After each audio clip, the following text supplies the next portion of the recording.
+333 or hit me with where's Tiffany Dover if you can hear me properly. I'd appreciate it. Hang on, let me get my coffee. I had some technical problems. Yeah, it was very serious technical problems. That's why I'm late. I'm so sorry about that. I had to pee and make coffee. So sorry, dude. Mm, Let's see. No +33. Can you guys hear me? That's very important. Can you hear me? Hit me with a +333 if you can hear me properly. Mm, yeah. Well, hit me with a +333 if you can hear me properly. There we go. Okay. Or Tiffany Dover. Always remember Tiffany Dover. If you don't know who Tiffany Dover is, look her up. That's what God invented Google for, you know? Thank you very much. I appreciate it. How many people are here today? 500 people. Wow. Oh, wow. A super chat. Thank you very much. Look, I'll be frank with you. I appreciate the super chats, but I'm not going to be able to read them because I got a lot of fish to fry. And I greatly appreciate it. And maybe what I'll do, I think I'll do this. I'll do like a special stream just to read the super chats and thank you all. That's very kind of you. But right now I've got like big fish to fry. As you know, a couple of days ago, I did a live stream on this channel. And to tell you the truth, what happened was that I was extremely frazzled when I did it. I did it on Thursday afternoon. It is Saturday as I'm recording this or doing this live stream. And on Thursday, I was just I was just really shocked because the events of the last couple of days had really overwhelmed me. Because in a 48-hour period, I had been kicked out of a hotel in the middle of a war. I'd made my way from Kiev to, out of the frying pan into the fire of Kharkov, where there was a raging battle and still is a raging battle between Ukrainian forces and Russian forces. And on Wednesday morning, I arrived Tuesday morning, and I arrived, and as I walked away from the train station, it was like the last man on earth. There was nobody around. It was the most eerie feeling. And that was Tuesday morning, the day of my birthday, as a matter of fact, my 54th birthday. And then on, what was it, Wednesday around 1 p.m., I saw my first airstrike, which was quite a shock. It was an airstrike against a target in the city, in Kharkov. I saw it from my window. It was an incredible sight. And then later on that day, in the afternoon, some thugs came looking for me.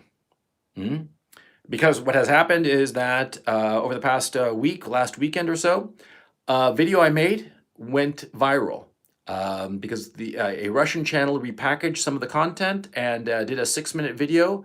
And it went viral all over Russia, all over Ukraine and Poland. I mean, it really went around the world. Apparently, it was even shown in South America and whatnot, And so yeah, all of a sudden I was a viral sensation. And the weird thing about being a viral sensation is that you have no idea that it's happening. Okay, I mean, everybody else is like, "Oh my God, this video is going viral," but you're sort of like at the eye of the hurricane. You have no idea because, of course, in my own case, I don't read or speak Russian, and so I had no idea about this video. And yeah, everybody's saying that it just went viral and all the rest of it, millions of views and what have you. Very flattering, but it didn't affect me at all. No, it's just this random thing that happened to somebody else practically, although everybody looks at me now because of this video. Anyway, the point is that because of this video, that was not critical of Ukraine. I insist, I have never been critical or disrespectful towards Ukraine or the Ukrainian people or the Ukrainian armed forces. But I gave a realistic assessment of what was going on.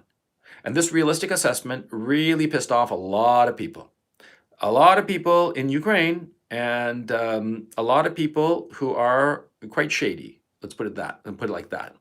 And so on Wednesday, some individuals came looking for me at my home. And they banged on my door quite a bit. They really, really wanted me, apparently. But by sheer luck, I wasn't there. And because of this, and I was warned by people there, and because of it, I have gone underground. I'm in a new location. It's a safe location. The great good fortune I have is that my children are not with me, which breaks my heart. It completely shatters me not to be with my children. I miss them so much, and you have no idea how much I miss them. And whenever I think about them, I feel really low. Mm. But the great good thing is that they are far from me. They are very safe, and so these goons will not, ever find them. And that is a blessing. Because these goons are the kinds of people who would do horrifying things to small children, which is what I have. My children are 7 and 9. This is not a great secret, and it doesn't really matter what their age is, other than the fact that to emphasize that they are innocent children, and these mad dogs of the Zelensky regime would be happy to inflict horrifying things on them, because that's the kind of individuals that they are. They are mad dogs. I have always stood apart from Ukrainian politics. I have always considered myself a guest in Ukraine, and therefore, like a good guest, I think it's wrong for me to interfere in the internal politics of the country, let alone interfere, even have an opinion. Because quite frankly, I am a guest. And so for me to be spouting off some opinion or other would be completely wrong. I mean, I don't go to your house and tell you how to, fix the furniture in your house. No, that's your business. And if you invite me to your home, I am thankful to you, but I will never say a word about what I think of your furniture or decor, because that is your business, not mine. And that's how I've always felt insofar as politics, whenever I live in a city, in a country rather, that I'm not a citizen of, because it's just wrong. It's wrong to talk about the politics of a country when you are a guest in that country. But circumstances have changed, obviously. And quite frankly, the fact that I was clearly targeted by government goons because of a realistic assessment of the military and political situation of Ukraine versus Russia at that time, that because of this realistic assessment, that clearly meant no offense to the Ukrainian people, the Ukrainian government, the Ukrainian nation, or the Ukrainian armed forces. Because of this realistic, even-handed assessment, goons that, quite frankly, are either members of the government or aligned with the government, because as I will show you, the government, the regime of Zelensky, the current president of Ukraine, well, he has aligned himself with goons, with militiamen, with literal neo-Nazis. And when I say literal neo-Nazis, I'm not like one of these liberals in the United States or Europe who says that everybody's a Nazi, who says that, call me by my pronouns, or, I'll call you a Nazi. No. I'm talking about real neo-Nazis. I'm talking about men, individuals who are fascists and proud of it and say so. That's the thing that people don't seem to understand. See, the real Nazis, the real neo-Nazis, the real fascists, they don't have a problem telling you right to your face that they are neo-Nazis, they are fascists, and they have no problem whatsoever carrying out the most brutal repression if they see fit, if they think that you are not on their side. And I am telling you, over the last 2 days, I have seen videos, I have seen reports, first-hand accounts, verified accounts of the most despicable acts that these fascist militias have carried out. And I suppose that in my own case, I kept my head in the sand because I kept insisting, I'm a guest, I should be a good guest, a polite guest, and never say anything and never stick my nose in anybody else's business. But if these people decide to stick their nose into my business, come to my home, to find me, to take me away, and perhaps do God knows what to me, I mean, killing me would be, frankly, the least of it. Because these are animals, and I have seen the videos of them carrying out the most grotesque tortures and executions on people who did not agree with them, on people who thought different as they did. And these are the people who are aligned with the Zelensky regime. You have to understand that when you support Zelensky, you are supporting actual neo-Nazis, actual fascists, actual torturers, murderers, thieves, thugs. And don't give me this stuff that, oh, you're a Putin apologist then. Oh, you're against Zelensky, so you must be a Putin apologist. Fuck you. I don't apologize for anybody. Anybody else's business is their business. But when I see evil, I have to point it out. And if that, by simply pointing out the evil of these people, that makes me a Putin apologist, fine. Yeah, fine. I will ignore your criticism if you call me a Putin apologist. You know why? Because I will realize that you who called me a Putin apologist for pointing out the evil of the Zelensky regime and its militias and thugs, you are allied to that fascism, that torture, that murder, that thievery, that thuggishness. So you go ahead and call me a Putin apologist if you see fit. But that will only confirm to me that you are as despicable as these fascists. And I'm going to tell you something. I know a little bit about fascism. I lived under the government, the regime of Augusto Pinochet in Chile. And I am telling you that these people, the Azov Battalion and the other militias that are aligned with the Zelensky regime, frankly, they make Pinochet look like, the paradigm of democracy, for crying out loud. They make him look like a Boy Scout. And I lived in the Pinochet regime. I saw it up close and personal, and I know what I'm talking about. These thugs of the Zelensky regime are just despicable. They are beyond the pale. And I'm going to say something else. It's not an issue that they came looking for me. That's not the issue. The issue is the things that they have done. The things that they have done are despicable. And I'm going to talk about those things that they have done in this live stream. I'm going to talk about specifics, first and last names of their victims, and the things that these pigs have done. But I'm also going to talk about Zelensky, who this man really is. Zelensky is a puppet. And those of you who don't understand this, those who think that he is an actual president with actual power, you are naive. You are naive, or you are blind, or you are part of the cabal that knows perfectly well that he's a puppet, and you are pushing a narrative for your masters, for the people who pay you to lie.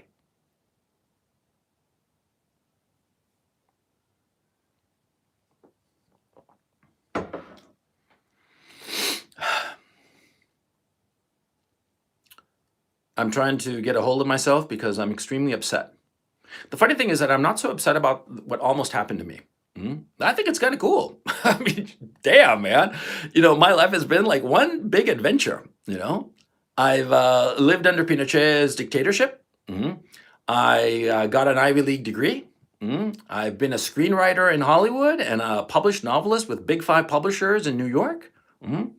I've crossed all of North America on my Land Rover with my dog, spent 6 months circumnavigating the North American continent, from New York City to Boston to Toronto to Yellowknife to Fairbanks, then all the way up to the north coast of Alaska, the North Shore of Alaska rather, then to Anchorage, Juneau, then Bellingham, and drove all the way around the West Coast and across Texas and across the Deep South, and then up through the Carolinas and back to New York City. I've done that. I've lived through an 8.6 earthquake, and it happened to me when I was on the 15th floor of a building. God damn, that's when I thought I was really gonna die, okay?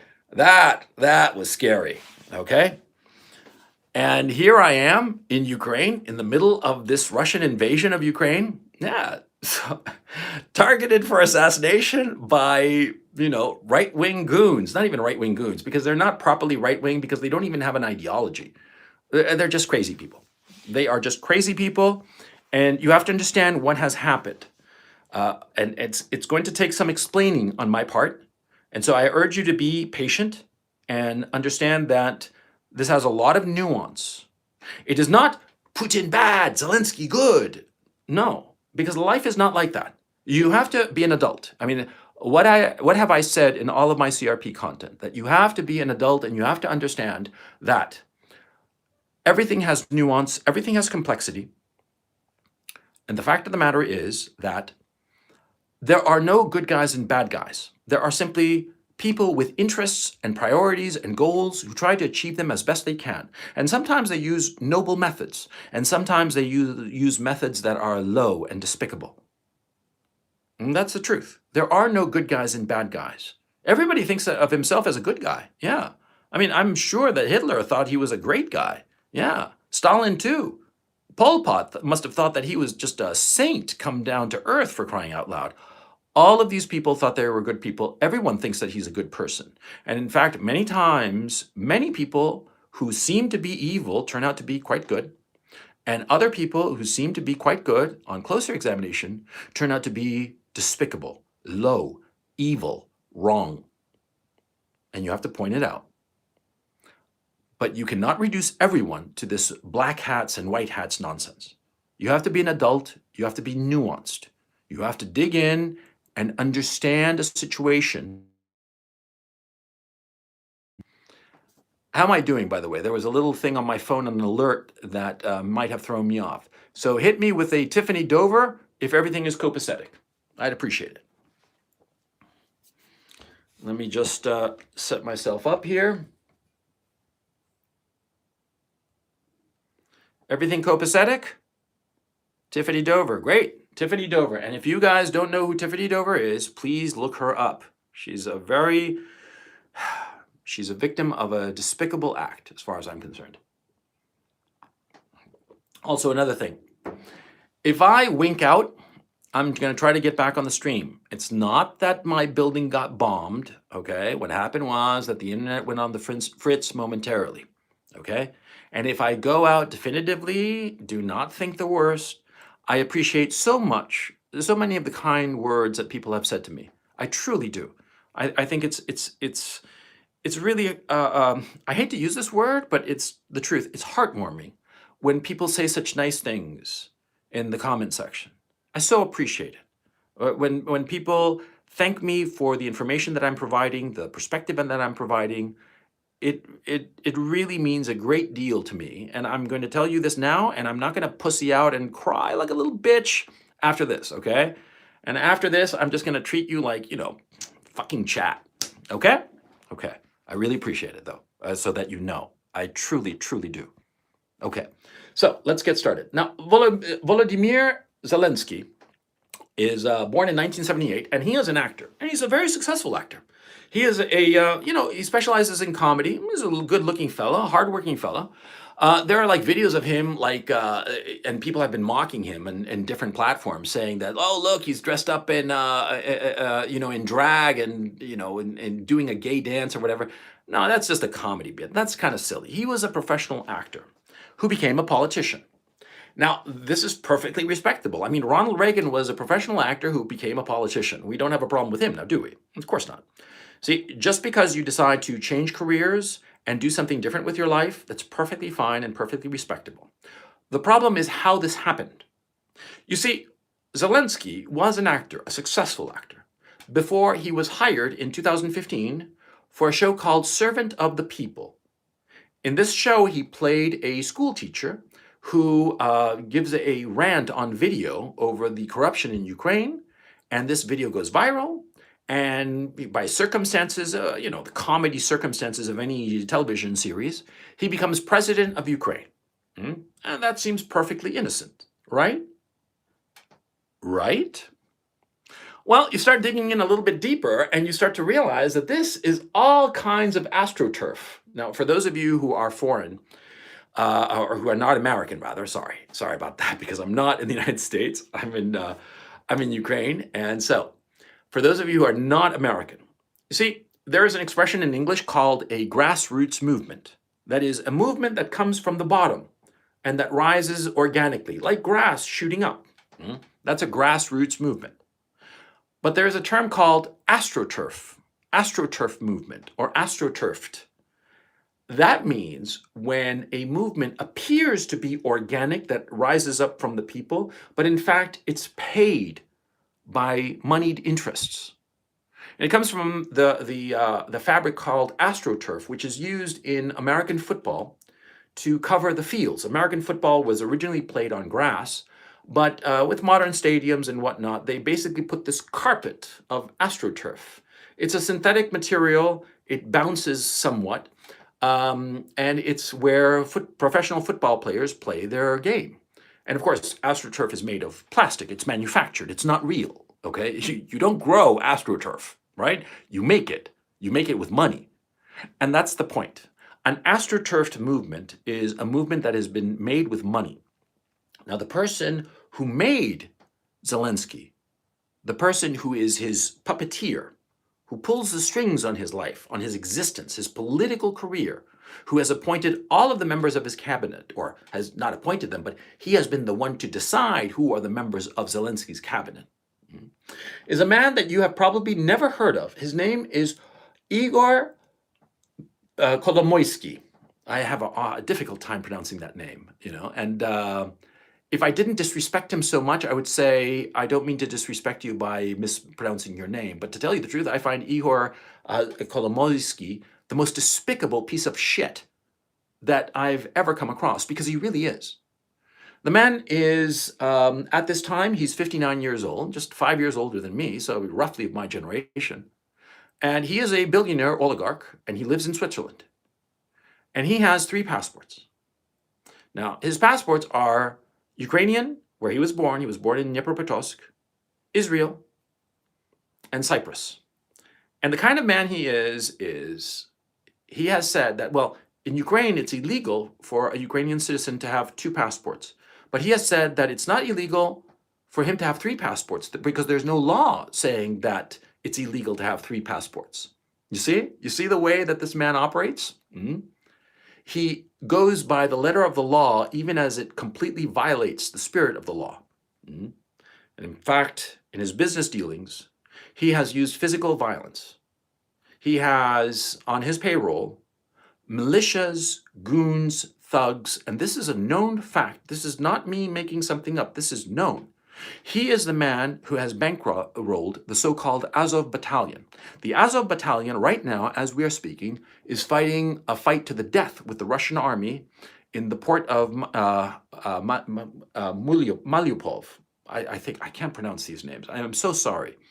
But they are fighting a battle to the death there, and you can look it up. You don't have to take my word for it. By the way, nothing that I say, don't take my word for it. If you don't believe anything that I tell you, look it up yourself in Google. It's right there in Google. It's right there in Wikipedia. What I'm going to tell you about Kolomoisky is right on his Wikipedia entry. And by the way, if I were you, I'd go to his Wikipedia entry ASAP and archive it. Because pretty soon, as more scrutiny befalls him, he's going to have his people, the people that a rich man always surrounds himself with, his little stooges, his little suck-ups, his little bootlickers. He'll have his bootlickers wipe away everything on his Wikipedia page. And the man is rich enough that he can probably get in touch with the Wikipedia people and have some sort of lock put on his Wikipedia page and scrub it away and make it all nice and shiny and clean. But the guy is dirty as a shit-stained mattress. I'll tell you that right now. Dirt that can never be rubbed away. He started out as an engineer, and with the collapse of the Soviet Union, he made his fortune, basically by strong-arming, literally strong-arming, business opponents and other people to amass his fortune, which is in the billions. Now, Ihor Kolomoisky, as I said in the previous stream, and a lot of the material here I'm kind of repeating from the previous stream, but I'm going to add a lot. I'm going to add a lot in terms of the political repression that Kolomoisky is responsible for. But for those of you who have not watched that previous live stream, I have to fill in some of this background so that you understand what I'm talking about. To those of you who have already seen this material, I'm sorry, you'll just have to be a little bit patient. But it's important, and so that's why I'm going to go cover the same ground a second time so that I can cover it and then add a little bit more. Okay? Okay, thank you very much for understanding. Now, Kolomoisky, he used thugs, militia, call them what you will, bodyguards, private security, private military contractors, paid muscle, basically. He used it to advance his business interests. because he's the kind of man who does not believe in playing fair. He does not believe in civil society. He does not believe in the rule of law. He believes in the law of survival of the fittest, but beyond that, it's the might the right of might. The more strength you have, the more muscle you have, paid though it may be, the more you can get. And he has used this muscle very effectively to become an extremely rich individual. He's stolen his money. I mean, it's all stolen. In some cases, he has literally threatened the lives of people who owned companies and stole their companies, threatening their lives and the lives of their family. That's the kind of piece of shit this man is. Igor Kolomoisky. Look up that name. Don't take my word for it. I'm just pointing you in the direction so that you can look for yourself. Okay? Okay. So Kolomoisky, he's a very smart individual. I mean, these men, they are despicable and disgusting, but they're smart. And I'll tell you something, as an individual with a fairly high IQ point, there have been times, the temptation to act in ways that are low, because you figure, well, I'm smart enough to do it. And if I really wanted to be ruthless enough, I could get a lot, and I could fuck over other people and be a piece of shit and get what I want. And I think that every man comes to that moment when he has to decide what sort of man does he want to be, and he decides on one path or another. He chose one path, and Kolomoisky clearly chose another, because he is dirty as they come. But of course, he is an incredibly intelligent man, and as all intelligent men, and I can confess that the same has happened to me, he is a man of extraordinary vanity, and he believes that he should have more power, because the power he has is not enough. And he ran for president in 2014. He set up his own party, ran for president, and failed. He got something like 2.5% of the vote, of the national vote of Ukraine. And so what did he do after 2014? Very simple. He set up his own scheme to puppeteer somebody into the presidency. And it was a very clever scheme. And you're going to see as I describe it that it was a scheme. You see, Kolomoisky owns 1+1 Media, which is a very large media conglomerate in Ukraine. It has television channels and all the rest of it. And so he or his people created a show, Servant of the People, as I mentioned before.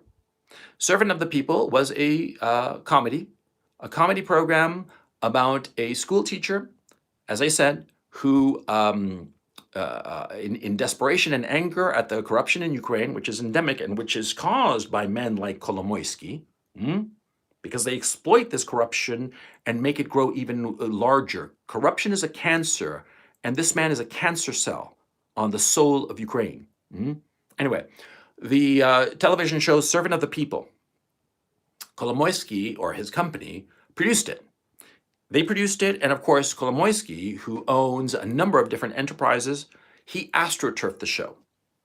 He made sure that it got all the right media attention, that there was lots of advertisement for it and all the rest of it. And he personally chose Zelensky to be the main character, the presidential character, the school teacher who becomes president. And in the plot of this television show, the president in the television show, he wants Ukraine to join the European Union and NATO. Now, this is really odd. Why, this TV show and why that obsession? Well, because you see, Kolomoisky is a man who hates Russia. He hates it with a passion. For long ethnic ancestral reasons that are too complicated to explain in this video, he hates Russia. And he's made that very, very explicit. He's supported all sorts of moves and laws and movements to curtail the rights of ethnic Russians and Russian language speakers here in Ukraine. He really hates them. And it is an irrational hatred, but he does. The only difference is that he has the money to actually create the conditions where ethnic Russians are harmed. And that's the truth. And so He financed this show. One Plus One Media produced the show, Servant of the People, and they picked Zelensky as the character playing the president. Now, Zelensky had no political experience whatsoever and no political interest whatsoever. None whatsoever. And what happened next was that over the next 3 to 4 years, the show continued. 3 years.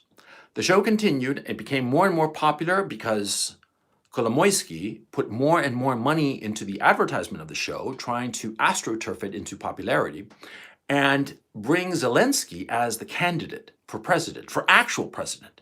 He was playing a TV character on this show. He had been hired as an actor, as a comedic actor, which is what he was, to play the role of president. And what happened was that Kolomoisky started building him up as a potential actual candidate. And in 2018, Kolomoisky created the party called Servant of the People, the same name as a TV show. And this party, Servant of the People, its objectives were for Ukraine to join NATO and Ukraine to join the European Union. Now, Ukraine for a long time has wanted to join the European Union because it has this mistaken belief that if it joins the European Union, everything will magically become beautiful, that everything will magically turn into the Netherlands. I lived in the Netherlands, and I can tell you it's one of the most gorgeous countries in the world, and it works flawlessly. It works like a Swiss watch. It's unbelievable. But the thing is, merely by joining the European Union, your country is not going to become Netherlands. No, it demands a great deal of work and effort and all the rest of it. But the Ukrainian people, as all people, want to hear nice things, and sometimes they vote with hope in their hearts, even though they know better in their hearts. So anyway, Zelensky, as actual presidential candidate, all of a sudden started taking off. And you see, the media campaign tried to blur the difference between Zelensky, the character on the TV show, and Zelensky, the presidential candidate. And that was a deliberate strategy. And so that people felt that he could actually be president. And again, it seems as if I'm putting down Ukrainian people when I say that they believed it. But frankly, all populations tend to believe in foolish things that politicians promise them and later regret it. I mean, look no further than the United States, Great Britain, France, because people are like that. Because on a bell curve of IQ points, 100 is the average. What does that imply? It means that half the population is below average. Now, doesn't it? Yeah, that's what happens. And that bottom half, they get your vote just as good as yours. Yeah, that's what basically happens. And that is an unfortunate reality of a democracy. And these people are very easily manipulated. And it's not just, the people on the left side of the bell curve. No. It's also the people on the right side of the bell curve who have hope in their hearts, because we all have hope in our hearts. And when somebody tells us pleasing lies, they are so pleasing that we tend to believe them. And that's what happened. Okay? And by saying this, I am not belittling the Ukrainian people, because all human beings of all races, all creeds, all nations, we all have hope in our hearts. And when somebody tells us pretty lies, we find it extraordinarily difficult to say, no, that's not true. You're telling me a lie. Because we don't want to believe that it's a lie. We want to believe that it's possible. And that's a human flaw that we have. Okay? And these low men exploited that human flaw that we all have and convinced the Ukrainian people to put Zelensky in the office of the presidency. That's how he was astroturfed. Now, Zelensky was the president, but the real power was Kolomoisky from his chateau in Switzerland, because that's where he lives, in Switzerland. He does not live in Ukraine. He lives in Switzerland, and from Switzerland, he was the one who appointed Zelensky's cabinet. Or, again, I'm making the mistake. It's not that he appointed them, but the president officially appoints a member of the cabinet. But Kolomoisky was the man who selected the cabinet. And he selected his friends, and he surrounded the Zelensky regime with thugs, with violent men. And because Zelensky was a puppet of Kolomoisky, he put more money into the Azov battalion, more money into the neo-Nazi movements. And this is the bizarre thing. You see, Kolomoisky, Zelensky, and roughly 2/3 of Zelensky's cabinet are Jewish. And so it's just bizarre that Kolomoisky would fund a neo-Nazi group that one would assume would be anti-Semitic. But you see, muscle is muscle. And what Kolomoisky clearly wanted was muscle. He didn't care if they were neo-Nazis. And they are, by the way. And they're avowedly neo-Nazis. They don't go around pussyfooting about it. They're like, yeah, I'm a Nazi. That's what they say. And I'm sure somebody's going to clip that and use that as a meme against me, but I don't care. That's how they act. That's how these people are. So, right. Kolomoisky funds Zelensky's campaign. He wins the election, and it was dirty. By the way, it was a dirty election, because Ukraine has been exceptionally corrupt for quite a long time, because there was corruption in the 90s. But what happened was that a lot of Western powers, Western leaders, people like the Biden family, for instance, found out that Ukraine was essentially a piggy bank. They could go to Ukraine, and for some empty promises, they could get a lot of money. I mean, Hunter Biden got a couple of $1 million a year or something, or more, as salary for a no-show job as a director at Burisma, the Ukrainian energy company. See? And lots of other European and British politicians, Canadians too, they got their slice out of Ukraine. It was their own private piggy bank. A corruption pushed forward by the oligarchs of Ukraine. And Kolomoisky is, it seems to me, the most brutal of these oligarchs. And of course, an oligarch like this has no problem paying off all sorts of politicians all over the world, because it's to his benefit. If he pays off a politician, the politician will help this oligarch out insofar as business deals and whatnot, regulatory exemptions and so forth and so on, giving them monopoly control over certain industries in certain countries. That's the way these oligarchs operate. They pay off the right politician and they get their way unfairly to the detriment of the people. Monopolists are vampires. Oligarchs are vampires. And don't give me this bullshit, like Warren Buffett. He's such a nice man. No, he's not. He's a piece of shit. Warren Buffett, yes. And if you look into Warren Buffett a little bit, you realize that he's not this, rich uncle, this rich Santa Claus who has your best interest at heart. No. He's all about fucking you over with his insurance companies, right? You just have to dig a little deeper, and then you realize that he's a piece of shit, just a different kind, a different class, a different smell of shit from Kolomoisky. Okay, but they're all pieces of shit because they all look at you like cattle. They look at you, they look at me, and they have no trouble whatsoever milking you for all you're worth or slaughtering you for their advantage. Okay, so going back to this story here. Kolomoisky, for the past 8 years, has been funding the Azov battalion, the neo-Nazi movements, all kinds of militias, paramilitary groups that are all aligned with the Zelensky regime. Now, the Zelensky regime insisted on joining NATO, insisted on joining the European Union, and this created an existential crisis for the Russians. It's as simple as that. The Russians realized that they could not afford, under any circumstances, to have Ukraine join NATO.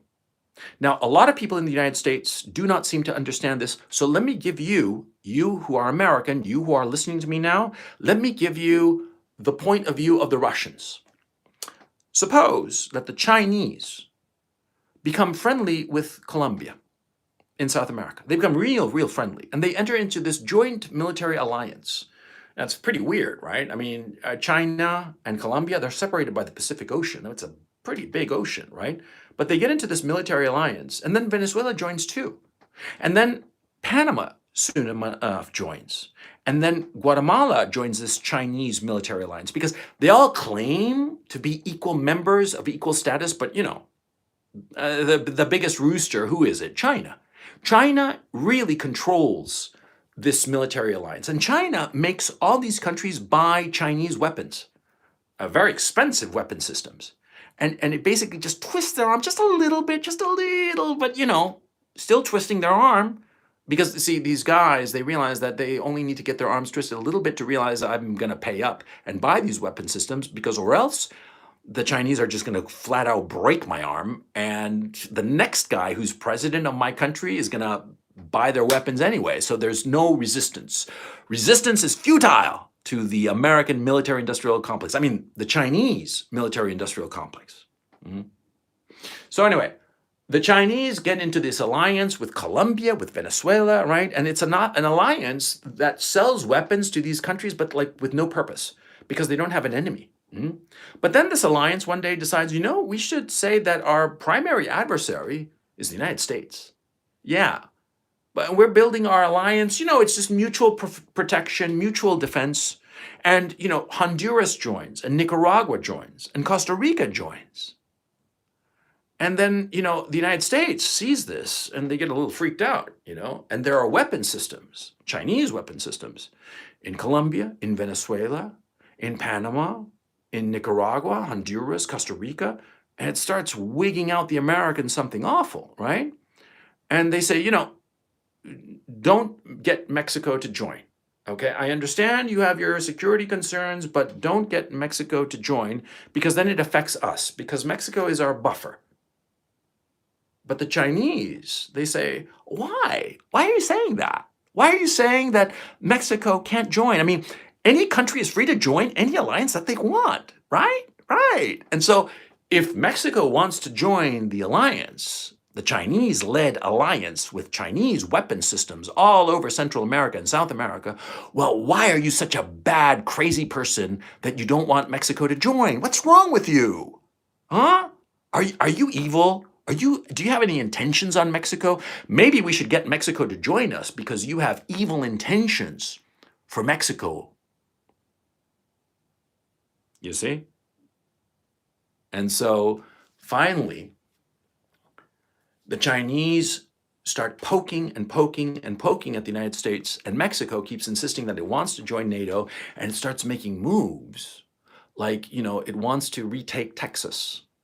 See? Because Texas, it's called Tejas. Tejas means shingles on the roof. Tejas, now known as Texas, used to be Mexican. And the Mexicans say, that land is ours. You should give it back to us. And the United States is like, no, it's ours now. And it starts getting a little wigged out by the whole situation. And all of a sudden, the Chinese start sending military advisors to Mexico and start importing all kinds of weapons. And the Mexicans start amassing an army right on the border with Texas, right across from the Rio Grande. And the Rio Grande is not a particularly wide river. It's a hop, skip, and a jump to cross it. I mean, migrants cross it every day, right? And so all of a sudden, the United States realizes, holy shit, these fuckers mean to invade Texas and take it from us. So what would the United States do in that case? Huh? And you tell me. I think the answer is pretty goddamn obvious now, isn't it? They would attack first. Use the element of surprise, overwhelm the Mexicans, and take over Mexico. I mean, fucking take over the whole fucking country. Like that. Take it over because the Chinese are encroaching on the buffer zone of the United States. And the United States can't have that. The United States cannot have nuclear missiles, 10 miles away from San Diego. It just can't happen. It's not going to happen. And so the Americans invade Mexico. And China, what does China do? It goes around the world saying, look at these evil Americans who invaded Mexico. They are so evil. We weren't doing anything. We were just so innocent. And Mexico, poor Mexico, we stand with Mexico. And China starts putting all kinds of sanctions on the United States. And China starts saying that, all Americans are evil. And, don't call it American football. Call it whatever else. Like that. And start demonizing not just the American government that orders this invasion, Not just the soldiers, the American soldiers that invade. No, no, the Chinese and their proxies around the world start saying that the Americans are evil, all American people are evil, and that they should be kicked out of their country, they should be persecuted, they should be treated like garbage. What do you think the American reaction would be? Do you think that the American people would just say, okay, well, sorry? No, they'd be like, fuck you. And even if there were people in the United States who opposed the invasion of Mexico, well, after this persecution, after all these Chinese sanctions against America and American people and American businesses, all this hysteria from China against the United States, against American people, well, the American people, even if they disagreed with the policy of invading Mexico, they'd rally around the flag because they'd realize, holy shit, these guys really hate our guts. These guys want us dead. And if Americans started reading and finding out that in China, they have whole think tanks and non-governmental organizations that are working 24/7 to figure out a way how to topple the government of the United States and potentially replace it with a quote unquote friendly regime, regime change in America. If they openly advocated that, if they even openly advocated for the breakup of the United States, do you think that Americans would like that very much? Do you think they'd be like, yay, man, that's really cool? Do you honestly think that, that the United States would be like so happy to think that the Chinese want to just, go into America and break it up into maybe 3 or 4 countries, and they wanted to deindustrialize it so that the Chinese could go into America, deindustrialize America, and take all their natural resources for their own companies, their own factories, their own industries.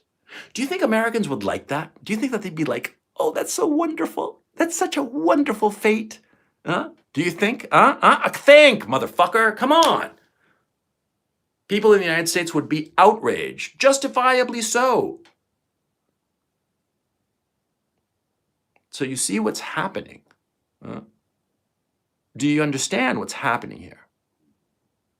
What's happening in Ukraine is a tragedy. War is obviously always a tragedy. Innocent people die. Innocent people die, and cities are destroyed, and it's horrible. I'm not denying that, on the contrary. And what is happening to Ukraine is horrible. It's horrible by any measure. And I'm right in the middle of it, so I know what the fuck I'm talking about, motherfucker. It's horrible.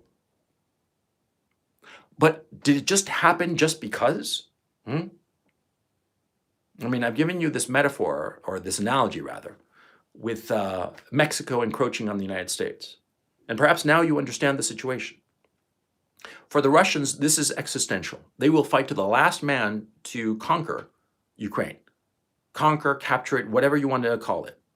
They are going to capture the whole country, and they will die to the very last man to conquer it. Because for them, it's existential.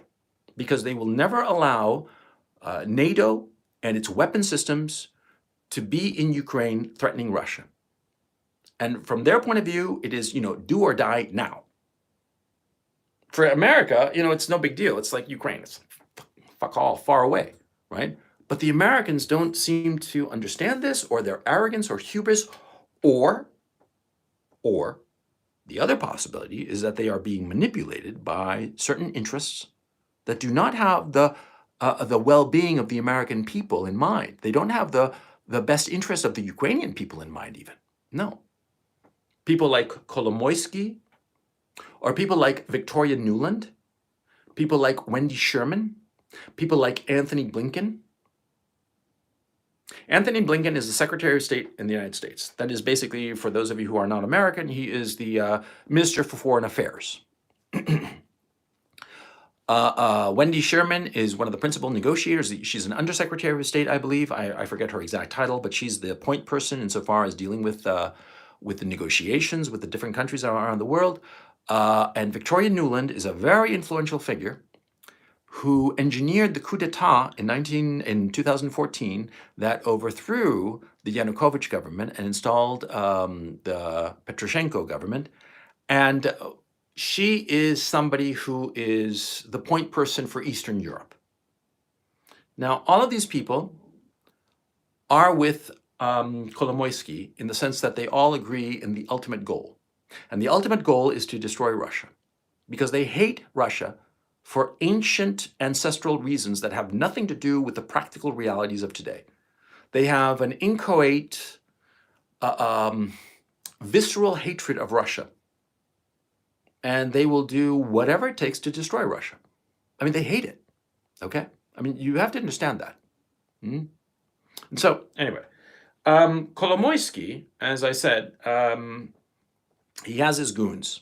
I mean, you understand the situation now. It's very important. Hit me with a +333 to make sure that the chat understands what I'm saying in terms of like the significance for Russia of Ukraine. Oh, somebody's calling me a maggot. Oh, that's very interesting. Yeah, it must be some shill, some Kolomoisky or Zelensky shill, because it's not Ukrainian. It's not Ukrainian. No. The Ukrainian people are the innocent victims of the machinations of these pigs, because that's what they are. They are pigs, and they are manipulating the situation, both in Ukraine and in the West, to get what they want, which is the destruction of Russia. That's what they care about. That's all they care about because they hate it so much. Okay? So anyway, thanks. Apparently lots of you guys get where I'm coming from. Okay, so you have understood the analogy. It's very important that you understand that analogy. It's extraordinarily simple. And I hope that you will pass along this analogy to other people so that other people can understand what's going on in Russia and Ukraine. It's not that Russia one day woke up and decided, hey, no, it's not like that at all. Okay? Oof, coffee's cold, man. That's a pity. Anyway, it's pretty good coffee. Anyway, where was I? Oh, yeah. You see, Kolomoisky surrounded Zelensky with his people, and his people controlled the Zelensky government, and they pushed relentlessly for Ukraine to join NATO. And another thing that is becoming increasingly apparent is that, see, the Ukraine government, the Zelensky regime, was getting ready to invade the breakaway republics of Lugansk and Donetsk. And how do we know this? Well, because as I'm speaking to you now, the Russians are about to capture between 45,000 and 60,000 Ukrainian soldiers who are positioned in the far eastern Ukraine. And they are positioned there, the bulk of the fighters of the Ukrainian army, because they were about to they were about to launch an invasion of those two breakaway republics. And quite simply, the Russians beat them to the punch. That's basically what happened. The Ukrainians had amassed their army. And remember when the Americans kept saying that, oh, you know, Russia is amassing its troops on the border. Russia is amassing its troop on the border. What does it want to do? Why is it doing that? What's up with what's going on with that? Projection. It's simple as that. They were projecting, see? Because it was the Ukrainians under American guidance. Because don't give me this bullshit that Kolomoisky, who puppeteers Zelensky. Zelensky is Kolomoisky's puppet. And Kolomoisky, more likely than not, was in contact either directly or indirectly with Victoria Nuland, Wendy Sherman, and Anthony Blinken with the express purpose of creating the conditions of a war between Ukraine and Russia. And they goaded the Ukrainian people into thinking that they could stand up to Russia. Russia has a stronger, bigger, better equipped, better led military than Ukraine. And that's a fact. And that is not belittling the Ukrainian armed forces. It is simply a statement of fact. And you who are listening and are of the Ukrainian military and don't like the fact that I'm stating this, well, then you're not a true professional, because a professional recognizes when he is confronted with a superior foe. And it's no shame to be confronted by a superior foe. There are men who are smarter than I am, more talented than I am, better looking than I am, though not many. There's always somebody better. There's always somebody better. And it hurts our pride perhaps sometimes, but we have to be realistic. And the Russian army, as it is led today, as it is equipped today, it's stronger, better led, better equipped. Simple as that. And so the Ukrainians decided that they were going to goad the Russians. invade these breakaway republics that they were breaking away because the Russians had been fomenting it and financing it. There's no question about that. And I'm not denying that. The Russians were doing this deliberately so that there would always be, something burning in Ukraine, which would prevent automatically Ukraine from joining NATO. Because NATO's rules stipulate that no nation can join it if it is currently involved in either a domestic or foreign crisis, insofar as war or ongoing strife is concerned. Mhm. And this relentless little grind that was happening in the Donetsk and Lugansk People's Republics, well, that was financed and arranged by the Russians precisely so that it would disqualify Ukraine from ever joining NATO. But why would the Russians need to do this? Well, because they don't want Ukraine to join NATO, because they don't want NATO weapons, NATO potentially nuclear weapons, right on their front yard. In 1962, John Kennedy almost went to nuclear war with the Soviet Union because of the missiles, the nuclear missiles that were parked on Cuba. It's the same goddamn thing, okay? It's exactly the same thing. And so the Russians would not tolerate it. And finally they realized, look, these Ukrainians, they're goaded by the Americans, they're goaded by NATO and the European Union, and they are going to launch an invasion of Lugansk and Donetsk. So what do we do about it? We beat them to the punch. We go first. We go first and we'll be the bad guys. Fine, we'll be the bad guys, but see, if we don't do this, we're dead. This is existential for us. So we go it and we take the bad publicity, we take the sanctions, we take whatever they throw at us. Because if we don't have a neutral Ukraine, at least neutral, if we don't have a neutral Ukraine, we're dead. Because they're going to have nuclear weapons right in front of our door. And they can carry out a first strike and destroy our entire nation. And you can say that the United States has no such intention, then why are think tanks talking about regime change in Russia and breaking up Russia into 4 or 5 or even 8, 9 separate countries, balkanize it? Why are these think tanks doing that? Riddle me this, Batman. What's up with that? Because a lot of people, for ethnic and religious reasons, hate Russia and they want to see it destroyed. That's the reason. And very few people like talking about it, but that's the truth. And I have no dog in this, I don't have any dog in this fight. Hell, I'm Chilean and Roman Catholic, man.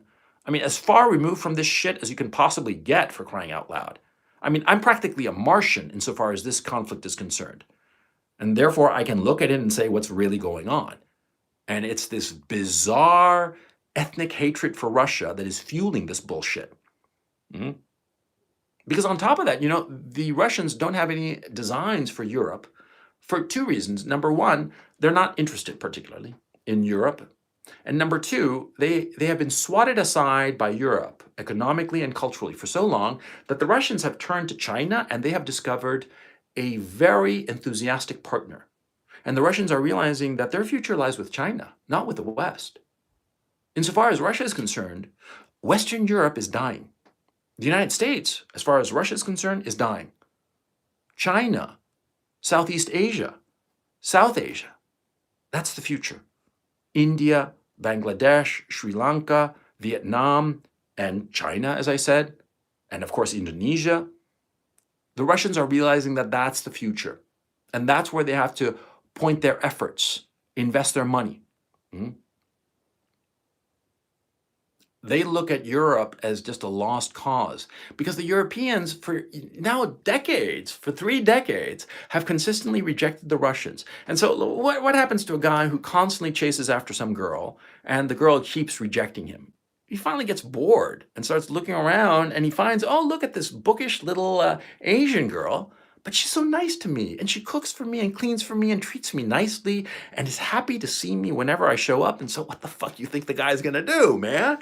He's gonna blow off the cheerleader who kept, sticking her nose up and like walking away from him. He's gonna blow her off and go with the bookish little Asian chick who turns out to be sexy as hell. That's what's going on with Russia. Russia is not interested in conquering Poland or some bullshit like that. They just want to have a Western bulwark, a neutral zone. Belarus, Ukraine, they'd really like it if Estonia and Latvia and Lithuania stopped being part of NATO and just went back to their neutral status as before. Oh, you're welcome. Thank you for the super chat, and I'll thank the super chatters, and thanks very much. That's very kind of you. I lost a train of thought. Okay, future super chats, I'm kind of gonna ignore you because when I like acknowledge you and it's very kind of you, it sort of like throws me off. Okay, so anyway, what the hell was I saying? And yeah, god damn it, look at me, man. I'm going bald as fuck. Bald as an egg, motherfucker. Damn, man. I thought I'd hold on to my hair. Oh well, even the Mona Lisa is falling apart. You know what I'm saying?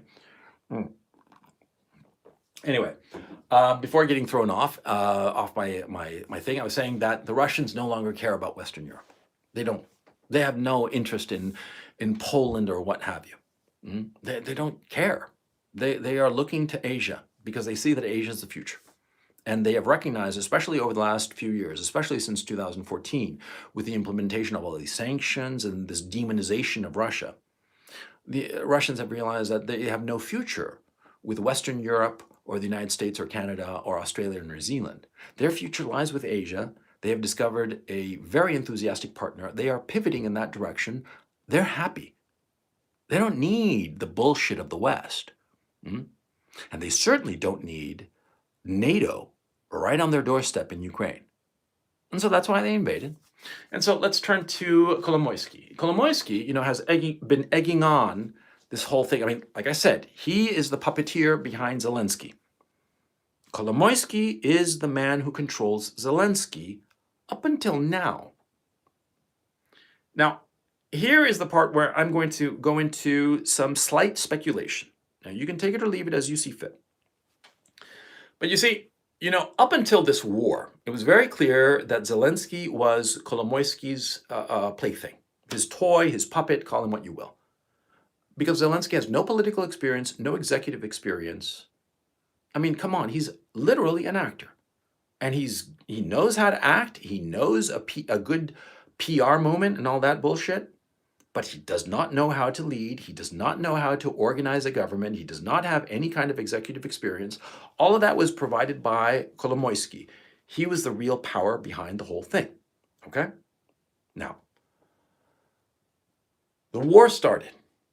And it caught everybody by surprise. It caught me by surprise, man. I flew into fucking Kiev the day before the fucking invasion, man. What the fuck, man? Jesus Christ. But anyway, caught everybody by surprise. And word is, it even caught the Russian hierarchy by surprise. Only a very, very small group of people, like literally less than a handful, less than 5 people, including Putin, knew what was coming. And Putin sprung this on his top tier people, and they were like, what the fuck? Okay, the boss says so, we do it. And they did it, and they're winning. Bottom line, the Russians are winning. This is one of the most successful invasions in military history. It really is. Okay, successful in the minimization of loss of life, successful in the amount of territory gained in the amount of time that we're discussing. Ukraine is a country of some 606,000 square kilometers, slightly smaller than Texas. And in 1 week, the Russians, a little over a week, the Russians have captured, well, no, now we're talking 10 days. The Russians have captured roughly 40% of the country. And they are about to encircle, if they have not encircled already, the bulk of the Ukrainian army, the bulk of their fighters. And those that once they've encircled them, that's over for those fighters. They can't be resupplied, so they are going to starve, or what will more likely happen, they will simply surrender, or they will melt away into the civilian population, or some of them will fight and fight to the death. And the Russians are clearly prepared for any one of those 3 eventualities, or frankly, all 3 is going to happen, because some are going to desert, some are going to surrender, and some are going to fight to the death. That's the way things are, of course, especially when you're talking about an army of minimum 45,000 men, and there are even estimates as high as 100,000, but that seems a little excessive. The entire Ukrainian army is about 250,000 men. The Russians is over like 1.5 million or something like that. So anyway, insofar as the military achievement is concerned, they're winning. They're winning decisively, and their strategy has been very, very simple. They advance, and when they hit any resistance, hard resistance, they surround that resistance. and they wait it out. They wait it out and start turning up the heat. What? Because that's their strategy. It's called the cauldron. They hit an obstacle, envelop it, and once it's completely enveloped, then they just turn up the heat. That's where the name cauldron comes from. Yeah? It's extremely effective. Okay? And so, anyway, the Russians are winning. Once they capture this army, it's over. Militarily, it's over. Okay? And here we come to the great problem. You see, it is clear at this time that Kolomoisky and Zelensky himself have lost control of their own government. Okay? And why am I saying this? Or how am I? It's very simple. You see, Kolomoisky is a gangster. And that's what he is. He is a gangster no different from, Meyer Lansky or Bugsy Siegel, but certainly not as romantic. He's just ruthless and bloody and disgusting and despicable. He's a fucking pig. And he has funded the neo-Nazis, the Azov Battalion, all the rest of these people. Now, he has funded them, and they are goons. They are thugs. And what is clear is that with this invasion, the more sensible people, the more executive people, the more moderate people have been shoved aside as the situation has very clearly deteriorated. Because the Ukrainians, and I've said this many times before, the Ukrainians are winning the war on Twitter. They are winning the PR battle. They are winning the war of public relations. But the Russians are winning the actual war, the war on the ground. And at the end of the day, only one of those two actually counts. Now, doesn't it? The Russians are winning militarily, and the Ukrainians, or the Zelensky regime, because I want to separate between the country of Ukraine, the people of Ukraine, the armed forces of Ukraine, and this disgusting and despicable regime, the Zelensky regime, the regime of thugs. During the time of Zelensky, of course, not by order of Zelensky, but order of Kolomoisky, 4 television stations were shut down that were critical of the government. Journalists have been persecuted, and a couple have disappeared, and nobody knows what's happened to them. Even lawmakers have been intimidated with physical violence. And this was before the war, by the way. And graft and corruption and theft of state funds gone through the roof. The amount of money that has gone out of Ukraine to pay off foreign politicians in Washington, politicians in London, politicians in Brussels, off the charts. They have spent so much goddamn money. It's unbelievable. Do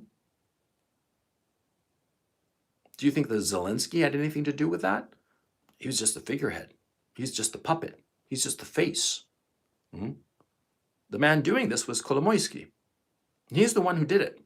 Who's been paying off European politicians, American politicians. I mean, come on, we all know what's going on with the Biden family. They are corrupt as sin, for crying out loud. And that's the truth. And so Kolomoisky has funded his militias and paramilitary groups and Azov Battalion and all this crap. And they are actual neo-Nazis.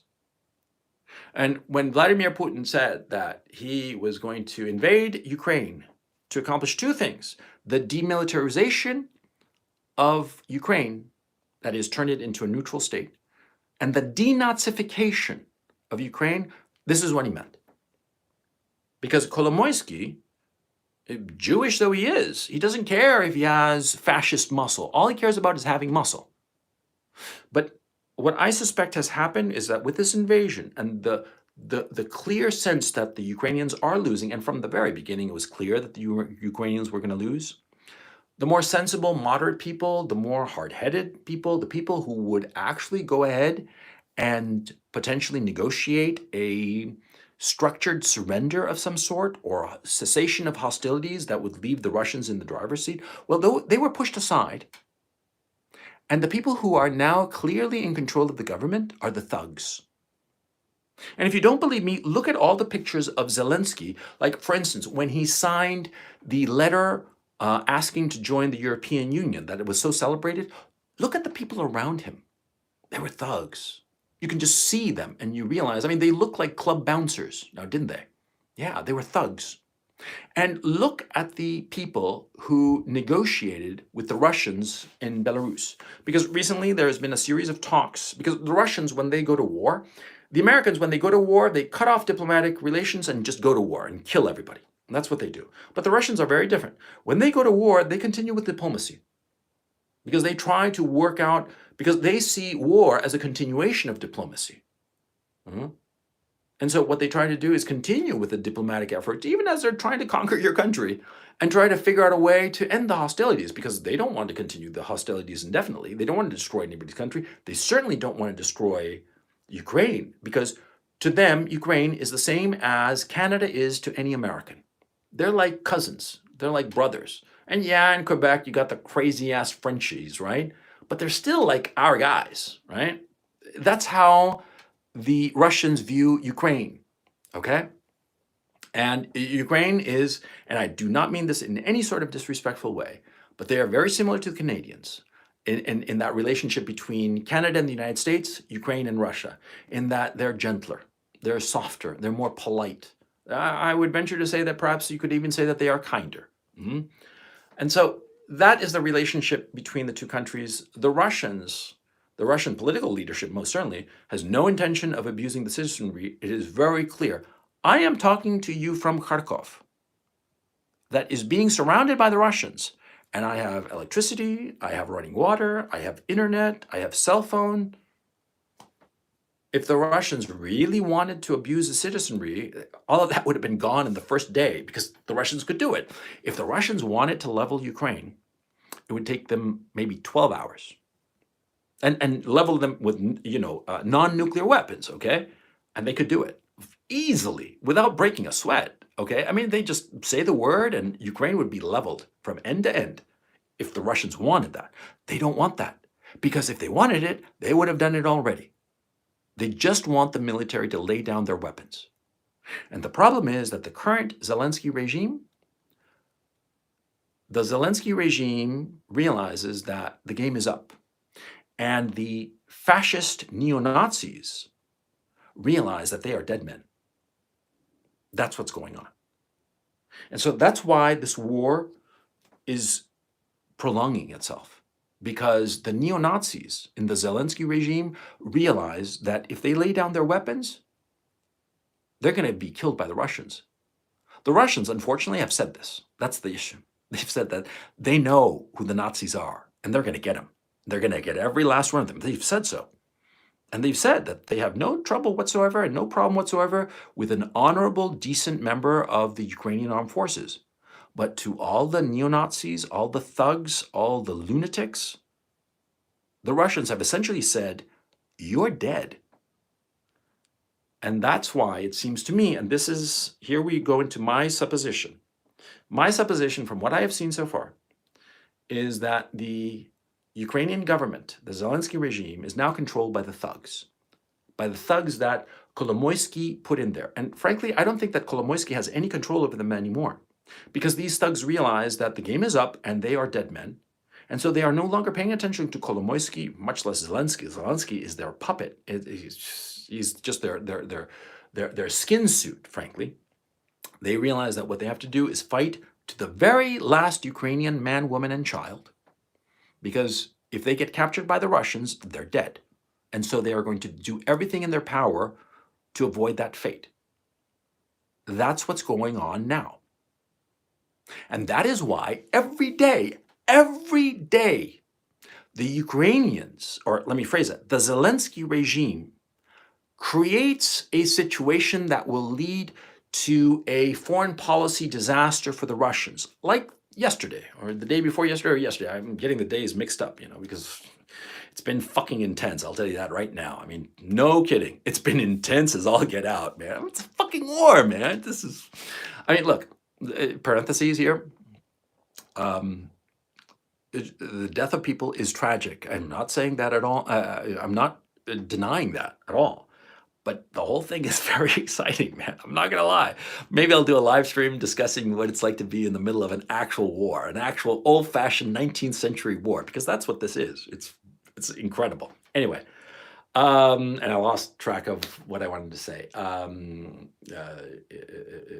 Yeah. So these militias, neo Nazis, all the rest of them, they're going to fight to the death, and that's why 2 days ago, yesterday, um, when the Russians invaded from the north, they quickly captured Chernobyl, the site of the 1987 nuclear accident.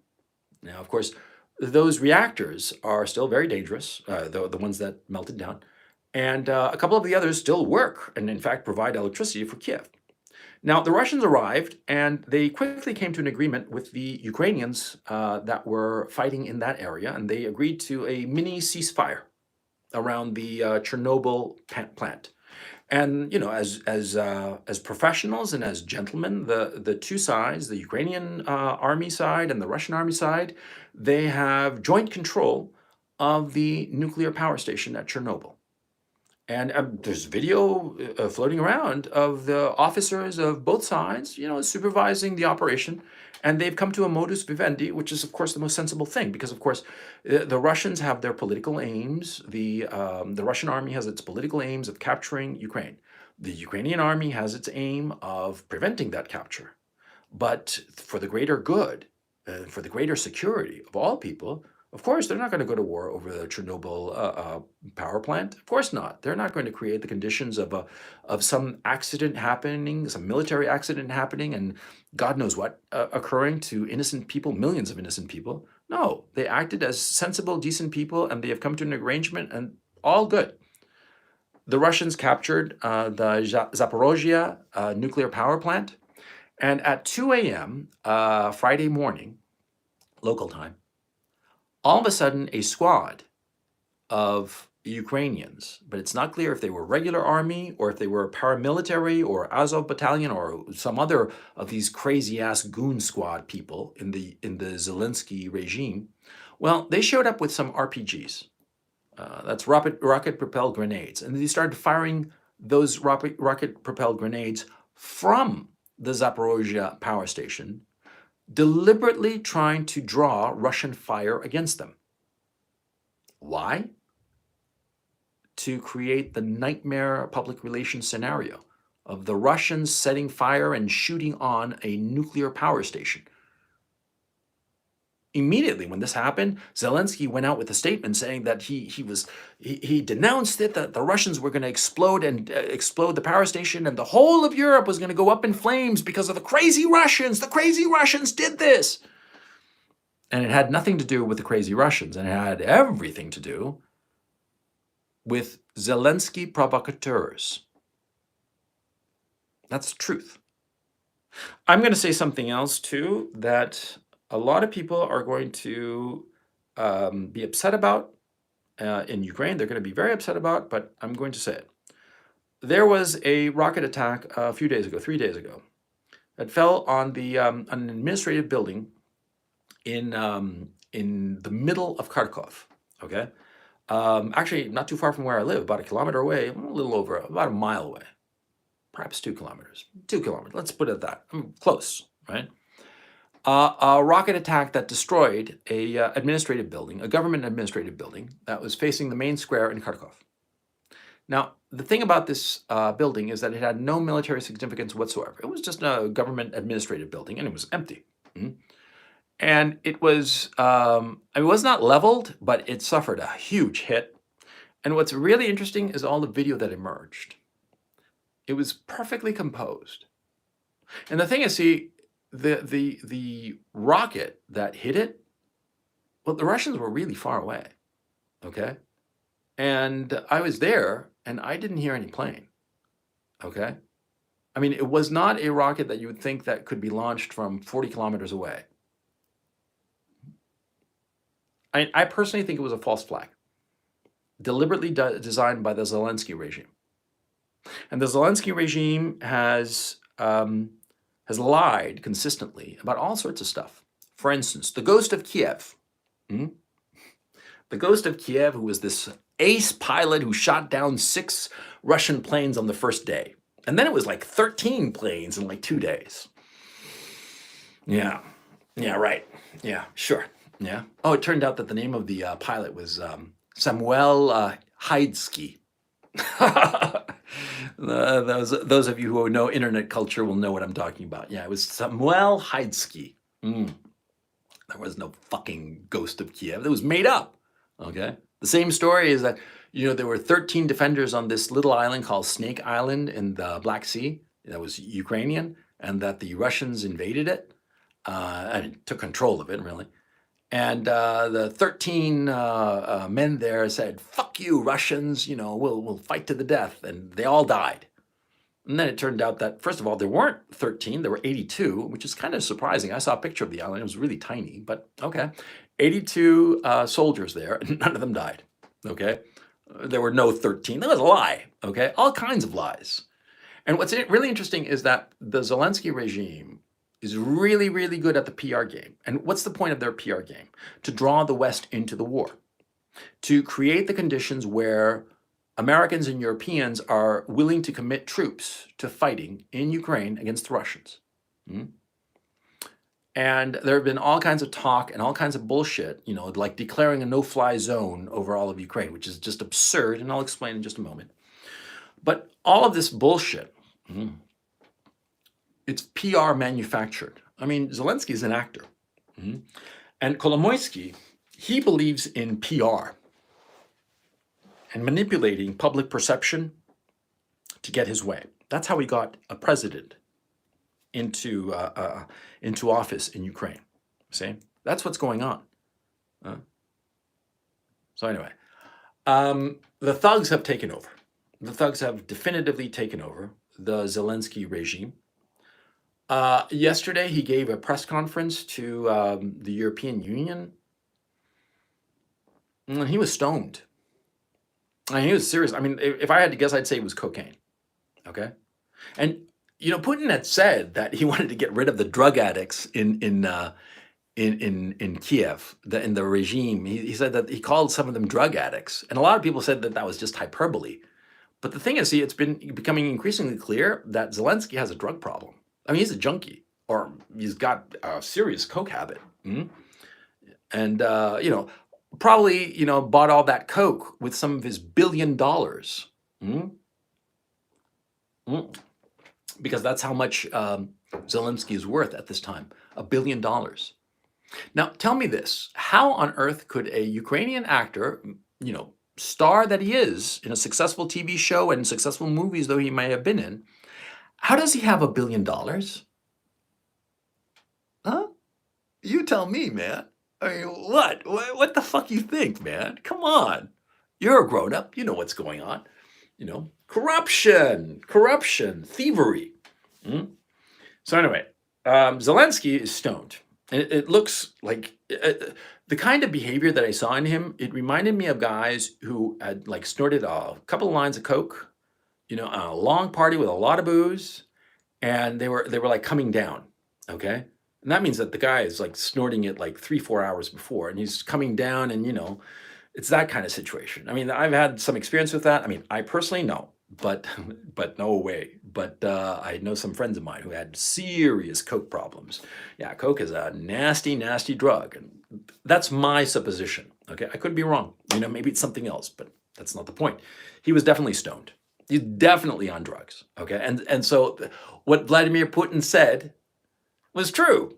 And this is not me being a Vladimir Putin apologist, okay? When I first heard him characterize the Ukrainian leadership as drug addicts, I was like, fuck you, man. What the fuck are you talking about, dude? But seeing Zelensky, I'm like, dude, the fucker was right, man. Yeah, he is. He's a junkie, okay? He's an actor. I mean, come on, these guys, man, what the fuck you think, huh?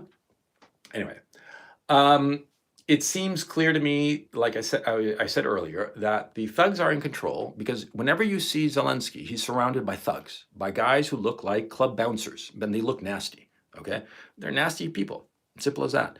You see that delegation that went to Belarus, because like I said, the Russians believe in negotiation at the same time as they're conducting military operations. So they're more than willing to have diplomatic talks in a neutral territory with the Ukrainians, which they have been having in Belarus.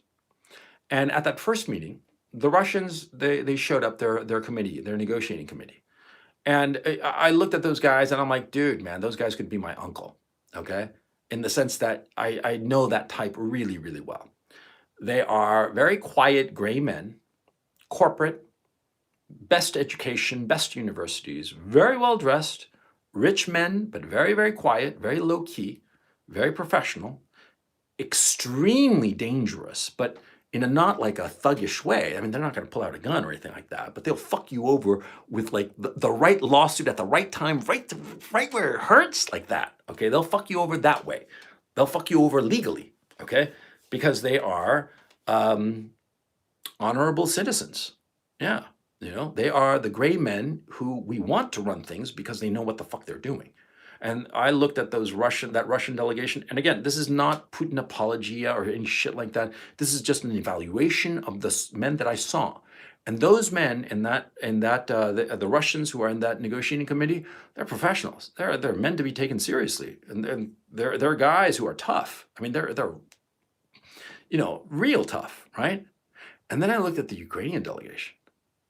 They were dressed like thugs. They looked like thugs. They acted like thugs. They were thugs. They were thugs outright. And look at the picture. You don't have to believe me. Look at the picture. Look at the picture. Google it.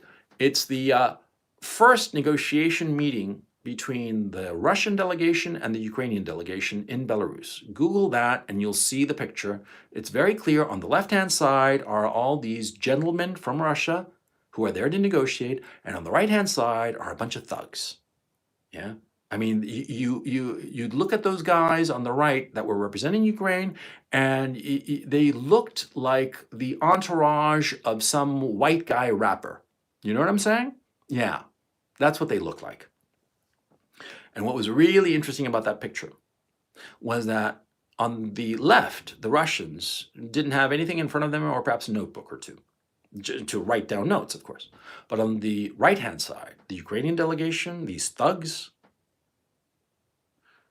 they had their cell phones out.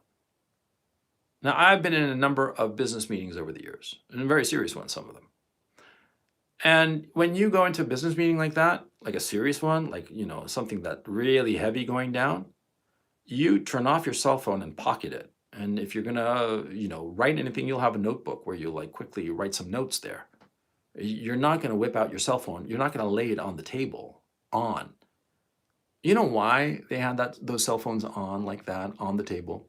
Because either they were recording the call or they had an open line and somebody else was listening in. And that was happening. And who do you think would be listening in? Kolomoisky, or more properly, somebody who would actually know what the fuck to do in such a situation. Somebody like, for instance, Victoria Nuland, or somebody like Anthony Blinken. That's what I think, okay? And maybe I'm totally wrong. Maybe it was like Santa Claus on the other end of that line, but I don't really think so, Santa ain't down with ceasefire negotiations. You know what I'm saying? Santa loves everybody, and he wants to deliver toys to all the children of the world, including the Russian children, okay? But, you see what I'm saying? I'm being obviously, whatever, but come on. So anyway, moving on. These thugs that are running things, see, they're ignorant and stupid and they're desperate. And so something that's been happening over the last week or so, I think, starting on Monday, at least on Monday, probably earlier perhaps, but what has been going on is, you see, people are fleeing the country. There's a lot of chaos going on, okay? And because of this chaos going on, people lose track of one another. I mean, like, for instance, a war is going on where you live in your state, and you have a bunch of friends there and acquaintances and whatnot, people you care about very much, and people that you're friendly with, and close friends and distant friends that you see once in a while, right? And so you're in the middle of a war zone. A war has started, and so you want to flee the area. So you're going to care about your people being your family, your closest friends, your relatives, the people that you truly care about. You're going to be working to ensure that they're okay, right? Packing up the car, getting everybody on the train station, that sort of thing. You're not going to be paying attention to your friends. You're not, because you're going to be too busy, right? Because everything is in flux. Everybody is becoming a refugee, right? It seems that under cover of this chaos, this social chaos, this movement of everybody from side to side, well, it seems that people are disappearing and really fucking awful things are happening to them. Now, I'm going to read you 3 cases that are happening, that have happened rather, okay? Because you see, the story I told you about thugs coming to look for me in my apartment on Wednesday, I could be making that up, I mean, I could just make it up out of whole cloth, I was like in my apartment and, I'm like, geez, I'm bored. I need some attention. How do I get some attention? I know, I'll make up a story. Oh, yeah. Okay. So it could be that. So let's pretend that I never told you this story, that what happened to me. Instead, I'm going to tell you a different story that is backed up by links, by citations. Yes. Citation, please. Yes, we have some. Let me read you the headline. This is from the Daily Mail, the Mail Online. This was published on the 3rd of March, 2 days ago. Okay? Let me read you the headline. Pro-Russian mayor of city in eastern Ukraine who welcomed Putin's invasion is found shot dead in the street after being kidnapped from his home. That's a real fucking headline. They snatched this mayor, Vladimir Struk, who is the mayor of the city of Kreminna, and they snatched him from his home. And a day or two later, he was found shot through the heart in the very center of Kreminna. They dumped his body in the middle of the city. Now, of course, when you do something like that, when you assassinate a mayor and dump him in the middle of his own city, that's to send a message of shut the fuck up, don't fuck with us, don't say anything that we don't fucking like. That's the message that's being sent, okay? That's what they did to this poor mayor. And the city of Kreminna is a small city, 18,600 souls. Ukraine has a population of 45 million people. It has major cities, 3 major cities that have over 1 million people each. I do believe Kiev has something like 2.7, Kharkov 1.4, and Dnipro, I think like 1.1, but I could be wrong. But it's roughly along that area. It's not important, really. Kreminna is tiny. It's a small city, and without disrespecting this mayor who is dead, Mayor Struk, he was a minor politician, a minor inconsequential thorn in the side of the Zelensky regime. Do you know what an official of the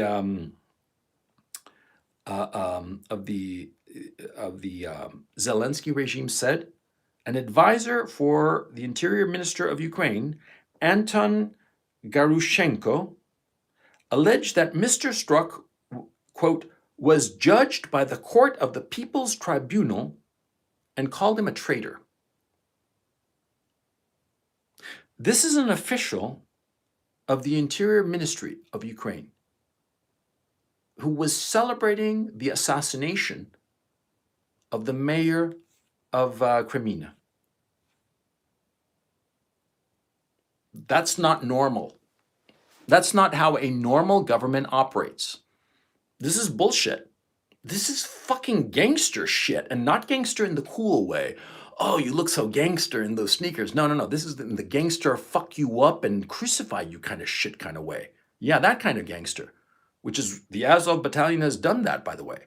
They have literally crucified people. They have literally tortured people, nailed them to a cross, and hoisted up that cross and videotaped it. I've seen it. I was so fucking horrified. I was like thinking, motherfucker. And of course I'm thinking that might happen to me. Fuck yeah, who wouldn't? And that kind of move, that you do that and then you videotape it and distribute that videotape, it's just an intimidation tactic. It's just to show everybody, don't fuck with us. Thugs. Pieces of shit. I'm sorry, that kind of intimidation shit, I fucking despise it. I react to it viscerally. Because I've said it before and I'll say it again, thugs like that, my old man was a bully and a bastard like that. Basically a thug. Yeah, nice suit and all, big job in finance, but a fucking thug, a fucking bully piece of shit. And that's why, as a grown man today, whenever I see this kind of attitude of bullying people, of abusing them like this, it's just a visceral hatred of that, you know? And I look at this fucker, Kolomoisky, and dude, he's the cause of this shit. He's the cause of this criminality and corruption of the Zelensky regime, that now he has lost control of it. That's the problem. He has lost control of it. These thugs are running scared, and so they are eliminating anybody who opposes them, anybody whom they consider, a quote unquote traitor, judged by the People's Tribunal. No, it's not a People's Tribunal. It's judged by a bunch of fucking thugs dressed up like fucking gangster rappers.